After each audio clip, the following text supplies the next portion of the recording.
Gold prices holding above 1900, getting its fourth consecutive settlement above 1900. Last time we did that, you have to go all the way back to January. So this is quite a move. Over the last week, we've ranged in gold from about 1880 up to 1915. So we are nearing the top of that range. Obviously, another catalyst event would push us through that next new high to take gold to the next level, or maybe a sell-off back into the old range. But if you look at what gold's done here over the last week or so, given the fact that the dollar's been getting hit all year, it hasn't been helping gold. Given the fact that the Federal Reserve has been so active and will remain active with their policies for some time, hasn't helped gold. It's been really a fight against higher treasury yields and the cryptocurrencies, which have stolen the allure. So the fact that we haven't seen anything change there, gold is now starting to outperform. Maybe this is a wake-up call.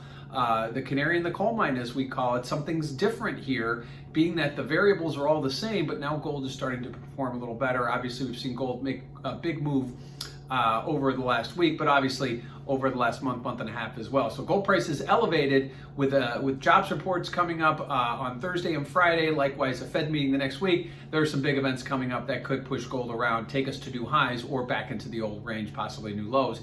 Given what we read, obviously a more hawkish Fed would certainly be another obstacle to the Fed, to the gold prices, to higher gold prices, something we haven't seen obviously since last March. So again, the trend has been pushing gold higher, but a lot of news coming out this week and next that could change all that.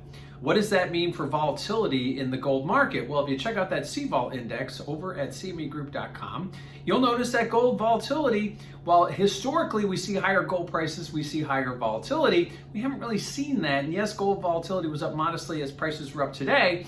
Looking back over the last several weeks, even several months, we see it's been very range-bound, actually declining as gold prices go higher. So a disconnect there that may be starting to correct itself, but we haven't seen that for any sustained period. So keep an eye on that volatility chart. When gold volatility starts to go up and prices go up, we'll be back more on the historical track that we're used to.